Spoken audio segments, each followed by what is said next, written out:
আজ সোমবার সকালে রাস্তা ঘিরে পথ অবরোধে সামিল হল গ্রামবাসীরা। এমনই ঘটনা ঘটল পূর্ব মেদিনীপুরে কোলাঘাট ব্লকের অন্তর্গত মানুয়া গ্রামে।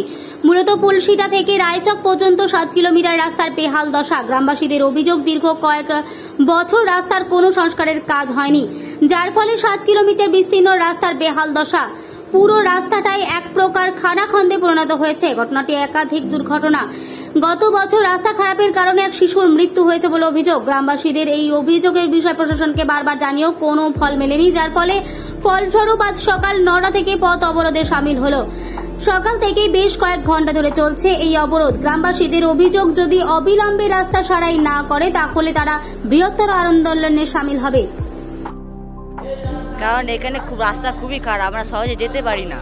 সেখানে বৃষ্টি হলে, বর্ষা হলে প্রচুর ডোবা ডোবা হয়ে যায়, আমরা যেতে পারি না। আমাদের জামা প্যান্ট সব কাদা হয়ে যায়, আমরা রাস্তায় পড়ে যায় মায়ের সাথে। হ্যাঁ, মায়ের সাথে প্রচুর পড়ে যায়। সমস্যা আমাদের দীর্ঘদিন ধরে, মানে রুগীদের যাতে, বিশেষ করে প্রেগনেন্ট মা প্রচণ্ড অসুবিধা হচ্ছে। কোনো সময় মায়েদের এমন অসুবিধা হয় মানে যেতে পারছে না, ওই জন্য অনেক ফোনারির ওপাশে দিয়ে ও রাস্তা দিয়ে ঘুরিয়ে নিয়ে যেতে হচ্ছে। আর অনেক মা তো মানে এত অবস্থায় হয় যে খারাপ অবস্থায় পড়ে যাচ্ছে। আর বাচ্চাদের তো আরো অসুবিধা, যে স্কুল কলেজে মানে যেতে পারছে না। খারাপ, বহুত খারাপ। আমরা যখন যাই, অনেক মানুষরা যখন অনেক পড়ে যেতে পারে, এমন রাস্তা খারাপ যে অনেক লোক পড়ে যাবে। থেকে যে রায়চক পর্যন্ত প্রায় 7 কিলোমিটার রাস্তা দীর্ঘ কয়েক বছর অচল হয়ে রয়েছে, মানে একদম বেহাল অবস্থা।